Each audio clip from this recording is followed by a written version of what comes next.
Moving on to the NFC North, we have the Lions, Packers, Vikings, Bears. Starting in that order, Detroit Lions, we have $49 million in cap space. Really, the only significant person that they are paying is Jared Goff. Cut candidate for the Detroit Lions. You got anybody? I don't. The only I guy know I that could sounds find odd, is but John Kaminsky was the only guy that I found you could cut. $4.6 million save. But again, it's like we said, you're looking at those top end guys, the top end teams. It's hard to find cut candidates. It's hard to find guys to let go, So yeah, no, I agree. What about re-signing? Who you got on your re-sign block? let me pull up Detroit. I know we're not an extension podcast, but I think one of the things they're really going to want to do is they're going to want to extend. I know we were talking about them not extending him, but Mr. Goff, I think they wanted, especially with the spike in cap this year. I think that might be something you see them do. I don't really know as far as a re-sign. I guess the most popular one, I don't know who you have, but Josh Reynolds. I mean, I know 49ers fans want them to re-sign Josh Reynolds. He was a hell of a player for us in the NFC Championship game. I'm not a huge fan of CJ Gardner-Johnson. Obviously, he had the history with us with, kind of the stuff he said about Debo and everything. So I'm not a big fan of him, but he seemed to ball out everywhere he goes, and he's never really been paid. I think that might be because of his attitude. But I would probably live there, one of the two of them. I have the guard Jonah Jackson. So someone that they could bring back. He's looking at a 3-year, $30.75 million contract, $10 million a year. 16.75 in guarantees. And yeah, the other guy I considered was Josh Reynolds, so I mean, at the end of the day, I think Detroit's going to look for another weapon there, right? I think that Josh Reynolds could be a really good 3. And if you bring in a guy if you go all in and you look for a guy who's maybe a big bodied wide receiver who might be looking for a good contract, maybe at the maybe might get 1,000 yards every single year and might be looking to go to a contender like Mike Evans. You have your 1, you have your 2, Amon-Ra, you have your Mike Evans, you got your Josh Reynolds, you have your burner if you want to throw in a burner, and what's his name? Oh, I always forget his name because I don't really care about him. He always has a 99 speed in Madden. Mason Williams. I don't really care about him, bro. He's a Madden legend. I don't really care about Jameson Williams, so he's not really even on my radar. So Josh Reynolds, you bring in a guy like potentially Mike Evans, and then all of a sudden your offense is looking pretty damn good. Bringing just one piece like that. What about free agent targets? Who do you have? I think they need to upside up. They need to do something with the offensive line a little bit. Jared Goff is a statue. Jonah Jackson maybe would make a lot of sense for them. Apparently, Mekhi Becton is off limits to say he should go to teams because you hate him, even though you used him. So that's not fair.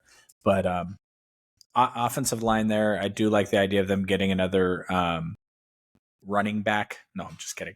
Another wide receiver, and they got to revamp their secondary. So I don't know if CJ Gardner-Johnson is going to be a part of that, but the Detroit Lions are a lot of that's where I see a lot of these, again, second tier, third tier, these corners and everything out there. The Ahkello Witherspoon, the Cheeto. Say his last name for me. Awuzie. Those types of players. I just think there's some really solid corners out there in the market that aren't number one corners. Yeah. Hell, I mean, the Detroit Lions are a team that could pay L'Jarius Sneed. So maybe it's one of those things. I think that even though their team doesn't believe they're going to make it back to the playoffs, they have a chance, and they need to make a splash to make it happen. Yeah. I think you can bring in a guy like Kendall Fuller, 3 years, $40 million, $25 million in guarantees, 13.33 a year. Or if you want to address your slot corner needs, you have Kenny Moore, 2 years, 13.5 million, 6.7. Yeah, I don't hate that. If that's Kenny Moore's going rate is 2 years, 13.5 in contract, sign me up. I mean, that's a bargain deal for a guy like Kenny Moore, in my opinion. So you can bring in both those guys. Kenny Moore addressing your slot, Kendall Fuller addressing your outside. And then if you want to address the cornerback position still in the draft because it's a deep corner draft, address it. You're going to have guys like Ennis Rakestraw, TJ Tampa, your guy, Kamari Lassiter from Georgia. So you're going to have guys at the end of that first round guaranteed going to be sitting there ready to go. So I think a guy like Rakestraw, too, is a guy who's going to be pretty good fit for Detroit if they want to go in that direction. So revamping their secondary is going to be something that's going to be a priority for them. Moving on to the Green Bay Packers, they have $2 million in cap space currently. Luckily, I think we both have the same cut candidate. Luckily, David Bakhtiari is probably going to get cut, and you're going to save like $20.9 million just in the one cut. So you're looking at closer to $22 million in cap space on that alone. You have anyone else besides David Bakhtiari? I was having a hard time trying to go through and maybe seeing if we could save a little bit of money here and there. David's obviously the big one, but do you have anyone else?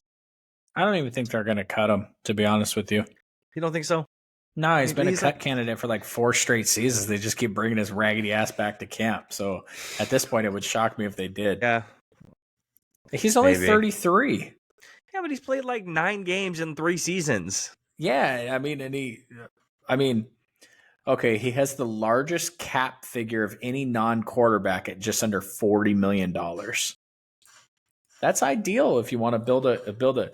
Listen, they got to keep him on the team, or else the average age of that team is under like 23. They need some experience on that. No, I mean, obviously Bakhtiari, he's gone. Right. Yeah. Again, that's another one where I'm surprised it hasn't been announced already. Yeah, no, I agree.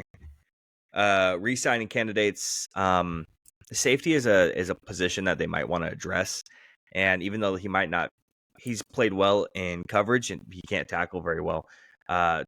Darnell Savage is a guy they could bring back 2 years, $10 million, $5 million a year, 6 in guarantees. So he's a guy you could bring back again. Maybe even if you do draft a guy like the favorite spot to put Cooper DeJean is the Packers, and if they want to convert him to a slot corner / safety, you could still play Darnell Savage and put Cooper DeJean closer to the box, because what, Cooper DeJean's a fantastic tackler. He's the probably best corner tackler in the draft, and it's not even really close, and he has great athleticism. So he's a real good safety. Yeah. He's a real good safety. He could play outside perfectly fine, but he might end up getting converted to that slot corner safety spot. Yeah, that's my resign. They have to revamp that entire defense. I wouldn't resign anyone from that defense. Honestly, if they were going to bring anyone back with the way Aaron Jones was playing, maybe AJ Dillon. I don't think he'll cost a ton of money, and I really like the speed and power. I think that every team should kind of have that. When you look at Tony Pollard, when he was at his absolute best, it was because he was spelling Ezekiel Elliott, and Zeke was just pounding the rock, and then Tony Pollard came in with fresh legs. I think the reason why A.J. Dillon wore down last season is because Aaron Jones was hurt so much, and he just had to do a lot more than he was expected to do, but in a backup running back role. If not, I do think you need to fill that role, that backup running back role, because to rely on Aaron Jones to carry the football for an entire season, I don't think is a smart play for them, and they need him to stay healthy if they want to make a run next year. Clearly, because then when he got healthy, he went on. When he got healthy, he ended up going on a run at the end of the season. So, and it helped to make a big push. So, and beat the Cowboys. Yeah, shut up. Anyways, biggest targets for them in free agency. If you're not going to target Darnell Savage, you want to go with a guy who's going to be playing at a higher level. Xavier McKinney, 4 years, $54 million, $13.5 a year, $30 million in guarantees. Or they could go after a center. They really haven't had a center since Corey Linsley left a couple of years ago to the Chargers. Tyler Biadasz, coming from the Cowboys, is probably a pretty good candidate for them. 3 years, 3-year, $21 million contract, 7 a year, 11 in guarantees. So that's who I have for them, is a center and safety spots. Who do you have on the block? I got, honestly, anything to do with that defense, I think would just, I think that's what they have to do. Yeah. I'm not as down on their defense as everyone else was. I think it was just a young group and a defensive coordinator that might have been a little bit over his head. So replacing that defensive coordinator, they have a ton of talent at running back. Yep. I mean, I'm sorry, a ton of talent at wide receiver, a ton of talent at running back. I don't know. I think they need a little bit more consistency behind Luke Musgrave, at tight end. But it's really just all defense for the Green Bay Packers. And I want them to identify what they're trying to do next year and fit players to fit the scheme, and then just let the offense cook a little bit. Yeah, because Jalen Reed was your best wide receiver last year. We don't need it to be a top 10 defensive unit. We just need it to be enough to, we can't ask Jordan Love to put up 30 points a game. That's not going to be a winning formula for us. Throw the ball 60 like times I'm a a Green game. Bay Packer fan, but putting it up 24 to 27 points, if you can win these games 24 to 21, I think that's a good place for the Packers to live, because I think that that offense can put up that type of production. Yeah, I agree. Moving on to third place, the Minnesota Vikings. They have $30 million in cap space. Cut candidate. Who do you got? I mean, is Kirk still technically on the team, or is he a full-blown free agent? I mean, he's a full-blown free agent, right? Yeah, he's a full-blown free agent. I'm pretty sure he still counts against the cap because of how they structure the contract. Mm-hmm. So, yeah, he's technically still full-blown. Minnesota Vikings. Who do you got? I only have Byron Murphy Jr. That's all I got. Underperforming corner, $9.5 million in savings for a cut for a guy who's not playing up to that contract. That's the only real guy I have. Yeah, it just seems like with the Minnesota Vikings, I'm not really sure what they're doing with their roster right now or what they're doing to move forward. So I just think that it's one of those things where I'm sure there's players that aren't making as much money. Eric Hendricks, probably, you could save a bunch of money if you cut him, but is that what you're looking to do? Are you looking to save a bunch of money and go after a bunch of free agents this season? Are you looking to just kind of suck for a year? Depends if they bring Kirk back, right? I mean, if you're bringing Kirk back, then you want to re-sign Daniel Hunter, right? If you're not doing that, then that's your two re-signed guys, right? I mean, Kirk and Kedanall. Both those guys are going to command, both those guys are going to command a ton of money. 2 years, $70 million for Kirk, or a 3 year, $65 million for Danielle Hunter. You're looking at a lot of guarantees between those guys over the next couple of years. $90 million in guarantees. So based off of a certain mock draft that's going to be covered at the end of the podcast, and a certain JJ McCarthy being drafted to the Minnesota Vikings, I don't think that Kirk Cousins would be my target to bring back. But they cut Alexander Madison today. Yeah, today, yeah, they did. So that was obviously a cut candidate that we could have brought up because he got cut. But I don't know what they're doing at running back.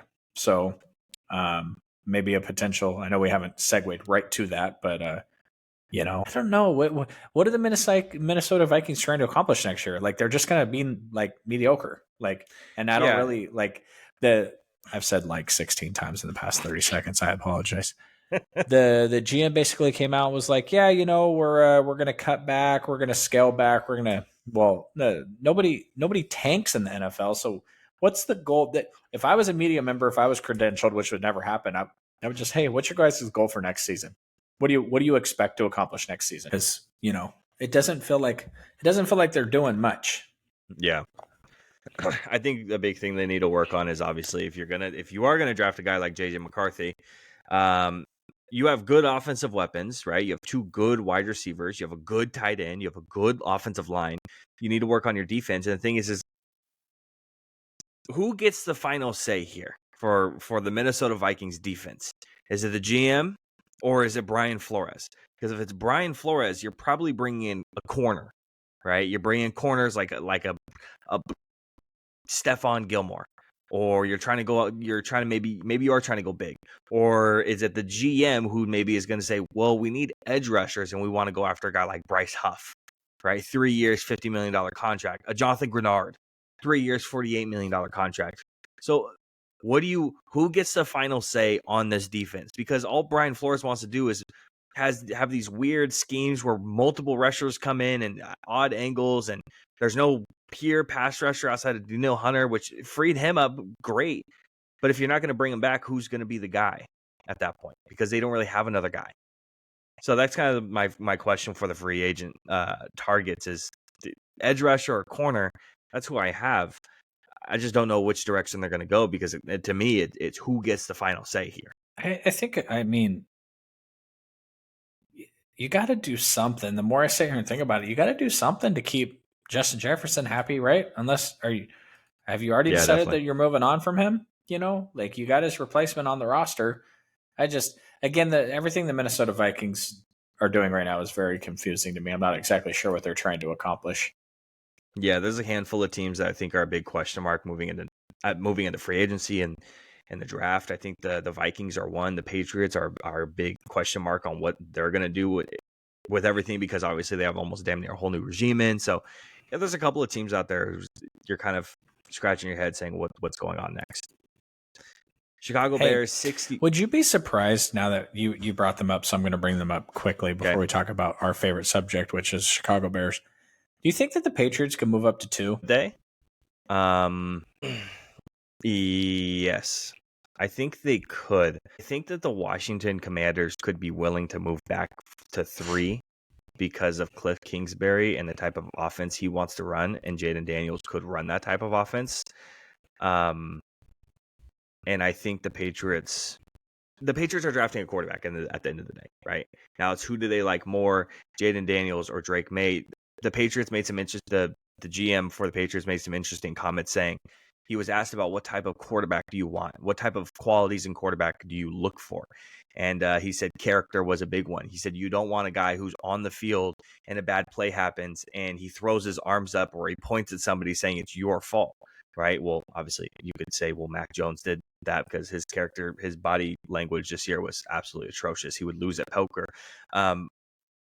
But the other guy that you could take a look at too is, I think it was stitched. It was not stitched, but it was retweeted, and it was quote tweeted with Jaden Daniels doing that exact same thing too, like that exact same thing. He threw his hands up and he pointed at one of his receivers like it was your fault. So it's interesting. How high are they on Jaden Daniels, and do they want to move up for a guy like Drake May instead? And are the Commanders willing to move back to have Jaden Daniels run that Cliff Kingsbury offense? I think that's what it comes down to, and I think it's definitely possible. Absolutely. I think that it's likely that I just don't know as a brand new GM, and is it really the first year you want to bring in a quarterback, especially Jaden Daniels? Like Drake May, everybody cool. Gets their crack once, right? That's it. That's all you get. You get one time to bring in your quarterback. You don't get more. So you think they just pull the trigger? I think so. Your regime's not going to go down, right? Your regime's not going to go down with somebody else's quarterback. That's the whole thing with the Bears right now.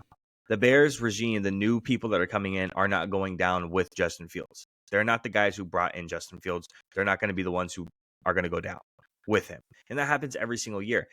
This does not work out with the Jets very, very soon. Robert Saleh, the GM, they're all out. They're done. You get one crack. You took a crack at Zach Wilson. It did not work. So you get one chance, one opportunity.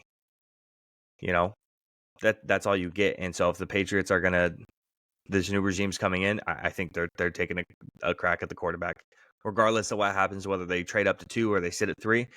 They're taking the crack at it. I don't think they're going out. They're signing a veteran. I don't think they're expecting to be piss poor. I think they're expecting to develop somebody. And without further ado, we move on to the Bears. $66 million in cap space for the Chicago Bears. I believe it's the second most. Yeah, it's the second most in the league, with the Titans being number 1. $72 million in cap space. Jesus. Cut candidates. I don't really have any for the Bears at this point. Cairo Santos. He sucks. And he makes like $4 million. If we have to name somebody, yeah. Re-signing candidates, who do you got? Jalen Johnson.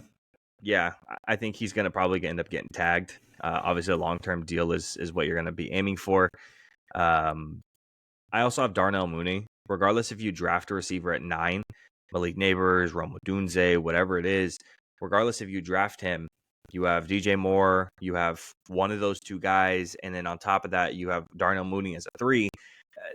That's a good lineup. Cole Kmet as well. You improve the offensive line maybe through the draft and free agency. The Bears, do you have their free agent list in front of you? Of guys who are free agents? Yeah, who's the edge rusher? Pretty good. And Nuge? What's his name? Yannick Ngakoue? Yeah, Ngakoue. I think they have another wide receiver also. Oh, they have Amon-Ra's brother, I think, is a free agent. If you're not able to bring back, you mentioned Mooney. If you're not able to bring back Mooney, maybe you bring back Ignamius. Say it, come on. Yannick Ngakoue. No, the wide receiver. And Equisemius Brown. Equisemius, yeah. Yeah. Yeah, no, I'd be I think pissed it's possible. if you named my brother Amon-Ra, something hella gangster like that, and then you name me after like it looks like some bacteria you found at the bottom of the ocean. You're right. Oh man, how you gonna name me after a bacteria? That's cold. Biggest free agent targets for the Bears. Who are you going after? No. Who do you have? I mean, I really like the defense. I feel like it's only a piece or two away. I think you could definitely. upgrade a wide receiver. I think you could upgrade at running back. I don't know if you need to. I really like Cole Kmet.